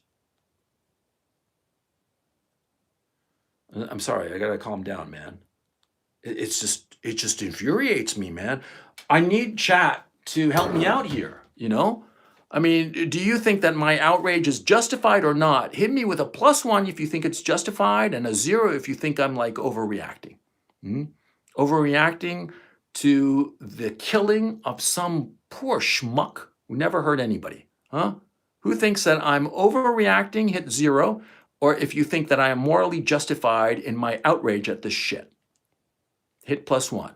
Thank you, chat. I appreciate it. I haven't seen a single 0, so that's good to know that my chat is, you fuckers might annoy me sometimes and insult me and call me all kinds of stupid shit and coach post, which, well, coach posting I kind of like, right? But it's good to know that you're morally on the right side of the equation. Yeah, thank you. Thank you. Now, this happened to Mayor Struk of the city of Kreminna. And you can look it up. Don't take my word for anything. Look it up yourself. It's on Daily Online. It's a Mail Online, rather, dailymail.co.uk. On the 3rd of March, all you have to Google is Daily Mail, Mayor Struk, S-T-R-U-K, and you're going to find him lickety-split, okay? Then let's see the next story. Oh, yeah, the next story is fucking horrifying, man. See, a deputy of the parliament in Ukraine, Nestor Shufrik, and I'm sorry if I'm mispronouncing his name. Now, I posted this on my Telegram channel. You can find my Telegram channel. It's a link in the description. And I posted it today. You just have to scroll back a little bit from the last post. And you'll find several posts that I put about Nestor Shufrik. What happened to him was despicable. He was kidnapped by thugs. And I can't show you the picture on screen, but go to my Telegram channel and you will find it. The thugs the thug who captured him, who kidnapped him, took a selfie of himself with this poor Nestor Shufrik. And Nestor Shufrik is this balding, white-haired guy, a little bit older than me, middle-aged guy. He is a lawmaker in Ukraine's parliament, and he's pro-Russian in the sense of pro-ethnic Russian and pro-Russian language, which has been prohibited. There's been persecution of the Russian language speakers and whatnot during the last 8 years, and Zelensky was zealous about it, how he shut down news stations because of it and all the rest of it. Well, Shufrik called for he said he wanted to bring the boys back home, which is a milquetoast sentiment. No disrespect to the man, but, as uncontroversial as possible. I mean, come on, you're in a war and you think that the war is not a wise thing, and you say, no, we should end this, we should bring the boys home, we should negotiate, blah, blah. And because of this, he took a picture of a checkpoint in Kiev. Now, this is trivial, okay? He took a picture of a checkpoint because, like, for instance, in my own case, I took a whole boatload of video of different things in Kiev that were happening, military things, because they were cool, And to take a picture of a checkpoint in Kiev is trivial because it's not going to give anybody any kind of important information, military information. But because of that, the Zelensky regime thugs kidnapped him, and there's a selfie of the thug who kidnapped him holding him by the neck with a knife to his throat. I'm not kidding, man. That's what it was. And what happened to chat? Chat, are you there or are you gone? I don't know if I'm just talking to empty air or not. Hit me with a +1 if you guys can hear me, because I don't see any chat. It's like the chat just disappeared. I don't know what's going on. Well, I'll just keep on talking and assume that you guys can hear me or something. So anyway, it's a little weird, but okay. So anyway, are you there? Hello? I don't see the chat.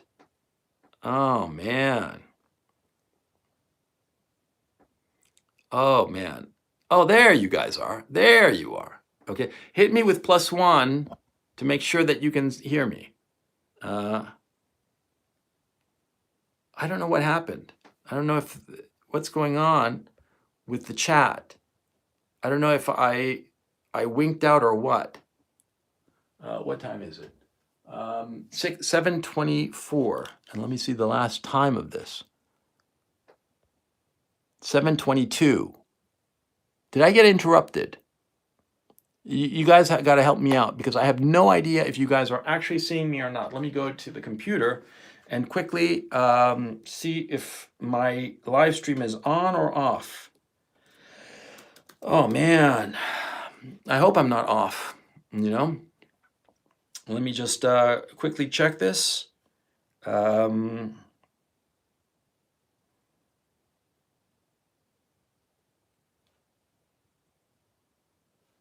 Wait.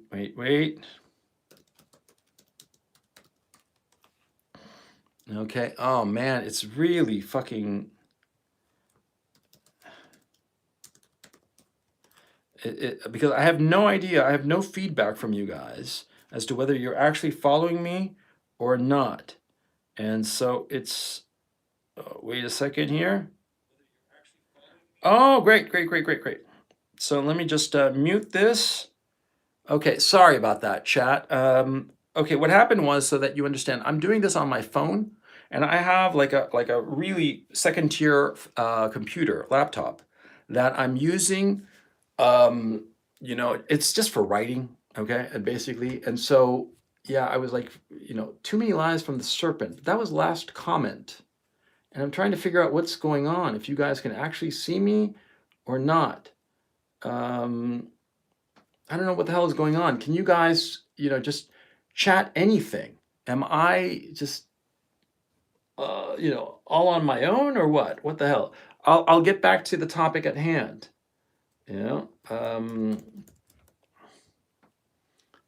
Okay, this is really weird. It's like all of you are gone, and I'm the only one watching this. Okay, so I don't know what to do.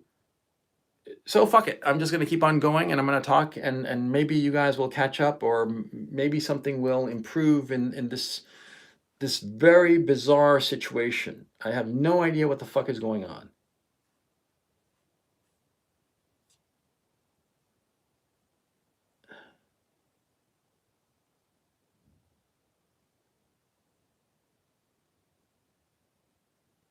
Oh man, it's like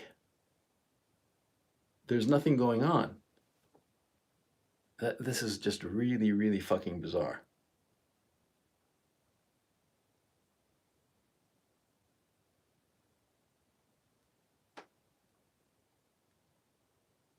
Oh, okay, chat's back. I don't know what the fuck happened, because I need sorry about this, guys, but I need I'm seeing chat scrolling like a million miles a second. I need this interaction, this feedback, to know that you're actually there. And so I didn't know what the fuck happened. Okay. I guess it was a glitch on YouTube. Please excuse me. Obviously, it could not be helped, but I don't know how much you missed. And I once again lost track of what the fuck I was talking about, because I'm a fucking retard. Okay, yeah. Nestor Shufrik. Now, Nestor Shufrik, they grabbed him. There's a selfie that the goon grabbed that's on my Telegram channel. The goon grabbed him and held a knife to his throat and smiled for the selfie. And you can see Nestor Shufrik just freaking the fuck out, right? And then later, there is a video that I also posted on my Telegram channel where a USB officer, no, SBU officer basically abuses him and maltreats him. The SBU is the Ukrainian version of the KGB. The KGB is, of course, like the really nasty guys, right? And the SBU officer just rails at him, and what comes out of the railing is that this Nestor Shufrik, all he was saying was that he wanted to negotiate and bring the boys home because he wanted to avoid needless death, which is perfectly respectable, a perfectly respectable opinion or belief or desire. Certainly a desire that I have. I don't want anybody to die, but anyway. Let's not talk about that. Let's talk about what's going on here. See, this guy is. There are several pictures of him where he's being threatened with a knife to his throat, where he is blindfolded, like some sort of like hostage. These goons, these thugs, kidnapped him, wrapped him up, trussed him like a turkey, and then delivered him to the SBU. And the SBU interrogated him and charged him and claimed that he was a mole, a Russian mole. Huh? Yeah, that's what they're doing. And here's the next one. And this is from Interfax, okay? As squeaky clean as you can get it. SBU kills member of Ukrainian delegation at talks with Russia on suspicion of treason. I mean, get the fuck, this is one of those thugs that was representing Ukraine in the negotiations with Russia was assassinated by the SBU. The Ukrainian Security Service, SBU, shot and killed Denis Kiryev, okay? A member of the Ukrainian negotiating team at the first round of negotiations with Russia in Belarus. They shot him while attempting to detain him. And that's something, huh? Okay, they shot him while trying to detain him. Ukrainian parliamentarian Alexei Honcharenko said, quote, during an attempt to detain Denis Kiryev, a member of the Ukrainian negotiation delegation, the Ukrainian Security Service shot and killed him. He was suspected of high treason. So great, if you get suspected of high treason, you get the bullet. Yeah, fuck the rule of law. Fuck this whole, trial by jury or any shit like that. Just shoot them all. Kill them all. Let God sort them out. That seems to be the motto here. Now, why am I highlighting these three cases? There are rumors that a lot of people have disappeared, been shot, been whatever, over the last week or so. And I pointed out this mayor, Vladimir Struk, who, and I mean no disrespect to his family, certainly not his family, and no disrespect to his memory, but he was a very minor politician. I mean, in the scheme of things, he was trivial. I mean, a mayor of a city of 18,000 people, very respectable, but again, in the scheme of things, very small. In my own case, I am a YouTuber with a combined 350,000 subscribers, and I did a video that was repackaged in Russian and added some commentary, and that video went viral all across Russia and Ukraine and apparently Poland, actually around the world, right?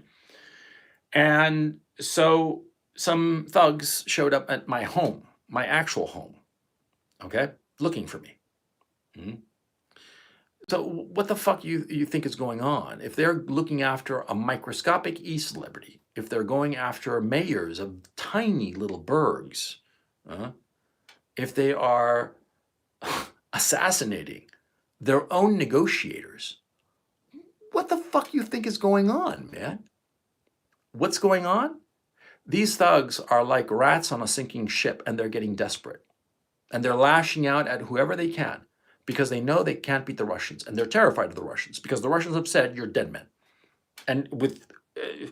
And deservedly so, and especially the way that they're acting now.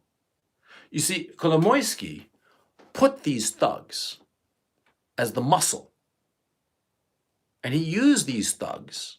He put them there deliberately and used these thugs to control Zelensky and have Zelensky implement the policies that he wanted, that Kolomoisky wanted.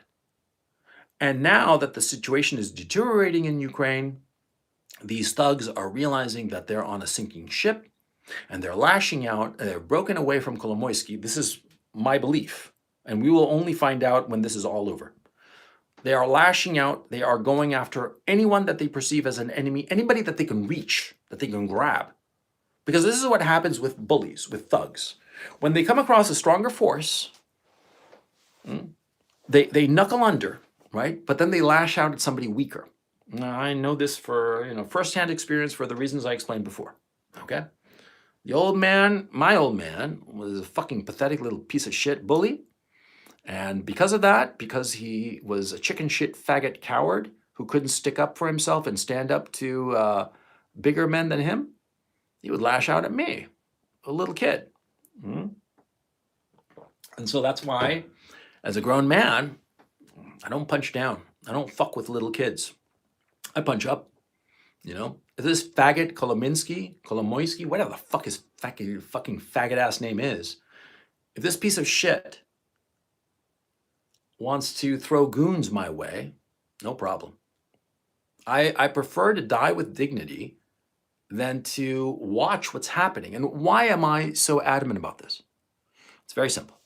You see, these thugs that are currently running Ukraine, and they probably essentially have Zelensky drugged up all the time so that they can control him easier. And so they can carry out these false flag operations, these attacks, drawing the fire of the Russians in such a way that it will inevitably lead to deaths among the Ukrainian civilian population and the destruction of Ukraine. See, these people have to be removed because they are going to lead to the destruction of Ukraine because the war is over. For all practical purposes, the Russians have already won. The Russians won, 4 or 5 days ago, okay? And now it's just basically, executing the win. It's over, okay? But these gangsters, these thugs, these truly evil people who have control of the government, well, these people, they are going to drag down Ukraine. They are rats pulling down the Ukrainian people, drowning them. And they will destroy Ukraine. And on top of that, some of them, some of the videos of them are just scary because they're insane. I mean, and I say this, I'm not saying this hyperbolically, okay?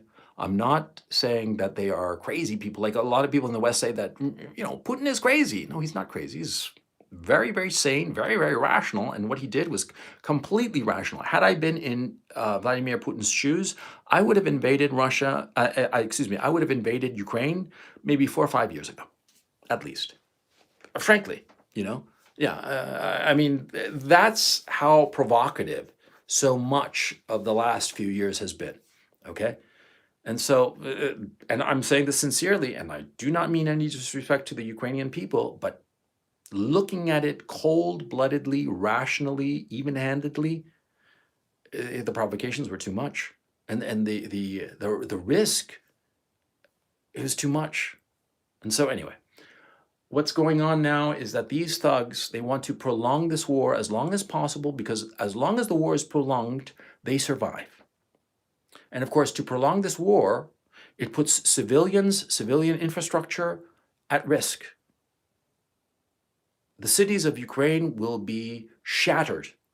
The people of Ukraine will flee or be killed. This will be a disaster for the Ukrainian nation. The war must end as quickly as possible because it's over. The war is over. It has been lost. And the fools in the West who keep cheerleading this war, who keep saying that, keep on fighting, I stand with Ukraine, you are encouraging people to continue fighting in a war that they cannot win.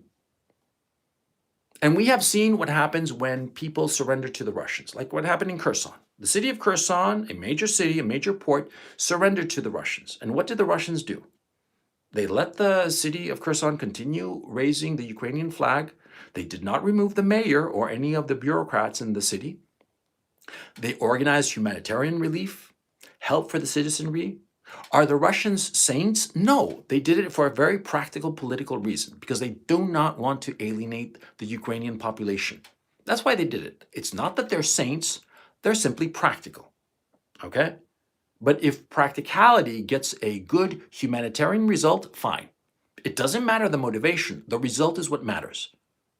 And the Russians, for pragmatic political reasons of their own, have decided that they are going to treat the citizenry of Ukraine as gently as they possibly can because they do not want to have an antagonistic population.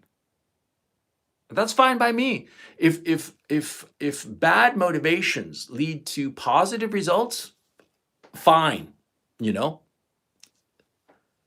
But the thing is, see, a lot of people think the converse, that, see, good motivations might lead to horrifying consequences, and that's acceptable. You know, the honor of Ukraine, we fight to the death, we fight to the last building and the last man and the last woman and the last child. It seems very noble, right? But the thing is, see, the people making these calls are rats. They're thugs. They're criminals. Kolomoisky and all his goons. Goons that he has lost control over, who have taken over the government. That's my belief at this time. And the evidence that I've shown you of these 3 individual cases, and you could say, oh, that's anecdotal. Dude, come on. You know, when you see people being assassinated and celebrated by the government, bureaucrats, mayors being assassinated, and the bureaucrats in the Ministry of the Interior celebrate it, it's not anecdotal. The government is criminal. The Zelensky regime is criminal. And that's a fact. And so we have to ensure that these criminals are expunged. Yes. Because these criminals, I mean, you see some of their videos and they're psychopaths. And these people do not care at all for the lives of the Ukrainians. If it means that 10 Ukrainians die so that they can live another day, they will do that. That's how evil these people truly are. They're criminals. They're thieves, murderers, rapists. They're the worst sort of people, and they are running the Ukrainian government, and the West is supporting these people. You who are in the West today, you are supporting a criminal regime, a literal criminal regime. This is what they are doing. They are throwing away the lives of Ukrainians so they can save themselves. And so I'm begging you who are listening to me, recognize what's going on. Don't be sucked in by this bullshit narrative. That's all smoke and mirrors. It's all bullshit. It's all lies. And we've seen these lies countless times. The ghost of Kiev, the 13 sailors, all the rest of it. The false flag operation, the provocation at the Zaporozhye power station. All of this leads to the same conclusion. These people will do anything to manipulate the West into joining in this war. And this war cannot be won by the West. Because the Americans and the Europeans, they don't care that much about Ukraine, but for the Russians, it's existential. They will go to the mat over Ukraine. They will go all the way, and they've said so. Vladimir Putin, on the very day that this invasion started, he said, any outside interference will be a declaration of war to Russia. He's not fucking around. He's a man of his word. And he says that, you know, you do this and I'm going to fuck you up. He means it. And even if you beat him, it's going to cost you so much that is it really worth it? Huh? And that's quite aside from the fact that the Zelensky regime is not this squeaky clean, oh, they're so shiny and pretty and heroic and all this bullshit. No, they're criminals. Do you understand me? Hit +1 if you understand me. If you understand me, hit me +1. If you don't understand me, just wink out. Just drop the stream and go away. Because come on, man. I mean, it's so fucking obvious. Thank you, chat. I appreciate it. You know, because it's so fucking obvious that these people are the worst sort of people. And they've got to these positions of power by a series of events, by the ambition of an oligarch who wanted to be president and he got BTFO'd. And so he found a puppet in Zelensky, an attractive, good-looking, charismatic puppet, but a puppet nevertheless. And Kolomoisky is pulling the strings, and all of Ukraine is suffering because of it. And now Kolomoisky has clearly lost control, but he doesn't care. He's in Switzerland with his 3 passports. Maybe I'm pissed off because I only have 2 passports. Maybe I feel like less of a man. But at least my kids have 3 passports. Anyway, I mean, I have to get some levity into this because, it's just so depressing. I truly love Ukraine. I live here. They're lovely, lovely people. Mhm. And it so hurt me to realize and discover that many people in Ukraine consider me a traitor because of my realistic assessment of the Ukraine situation at the beginning of this war. It truly pains me. Mhm. Because I want only the best for Ukraine. I have no incentive. And quite frankly, like I said, I have 2 other passports of other countries that are not Ukraine. I can live anywhere. Okay? My Chilean passport has been called the Swiss Army knife of passports. I can literally travel to every country on the planet on my Chilean passport. Yeah, even North Korea. I looked into it. Yeah. It's a great, great passport, much better than the American or the British or the European. Mhm. Because I can go to places that Americans and Europeans can't. Iran, North Korea, Cuba, awesome, right? I don't need to live in Ukraine, is my point. But I like living in Ukraine. I like the Ukrainian people, even though I don't speak the language. They've always been so kind to me and so welcoming. I don't want to see them suffer needlessly. And especially, I don't want to see them suffer because they follow a regime of criminals. Because if they followed a government, a leader, or a group of leaders who were men of principle and honor and dignity, I wouldn't be making this live stream, quite frankly. I would say, yes, follow those leaders because they are decent, good, honorable men. And if that means, Ukraine is destroyed on a principle of moral dignity, okay, it's a huge price to pay, but I would understand it. But my terror is that Ukraine will be destroyed just to salvage some criminals, which I think is the worst fate imaginable for a nation, for a people, to suffer needlessly for criminals. And the empire of chaos, the empire of lies, the United States, is encouraging this, encouraging the prolonging of this conflict needlessly. I have children. If something happened to one of my children, my soul would die and never recover. I know that without a doubt. Okay? I think of a parent of a Ukrainian soldier, some 19-year-old boy, full of promise, full of life, to think of him dead in a ditch. And I've seen such videos and such pictures. And it just breaks my heart. I mean, I look at them and I want to tear my eyes out. I want to pull my hair. I want to scratch my face off. It's horrifying to see a young man dead for no reason whatsoever. It's horrible. As an older man now, because I'm middle-aged, I look at that loss and it's a loss that cannot be articulated. Mhm.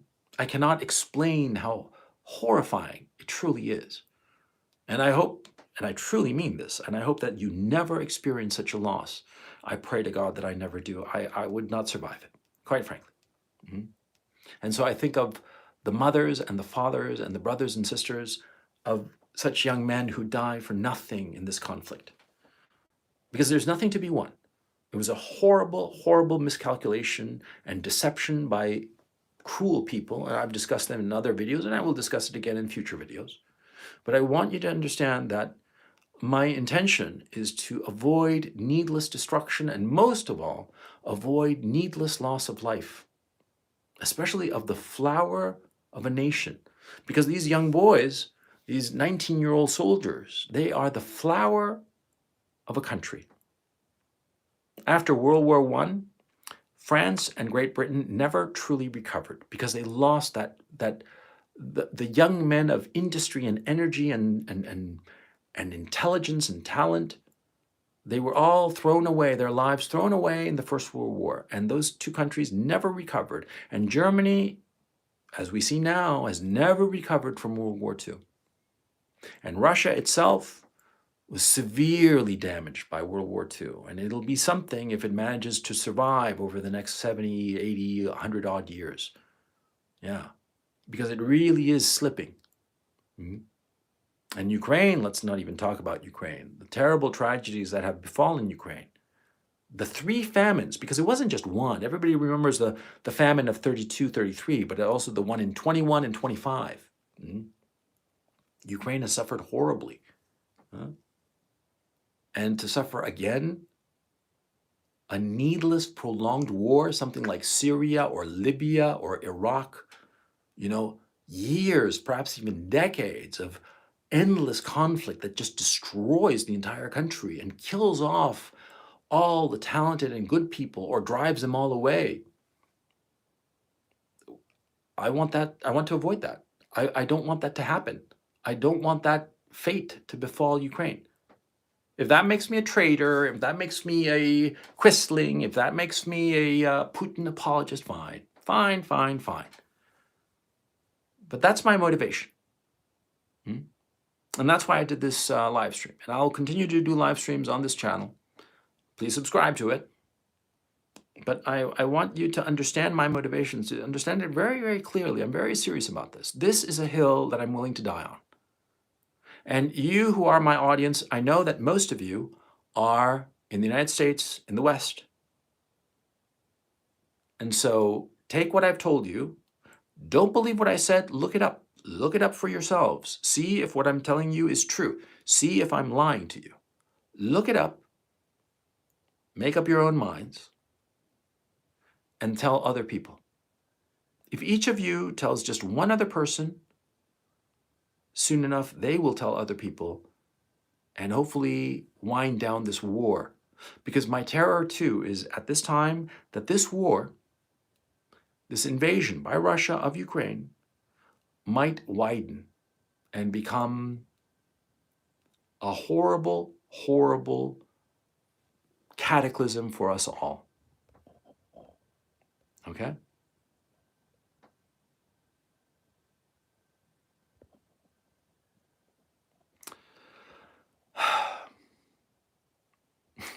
And some here in the chat say that $25,000 in Bitcoin for Gonzalo Lira's location in Kharkov. I'm only worth $25,000? Jesus, man. I thought I was worth more. Take it easy, guys.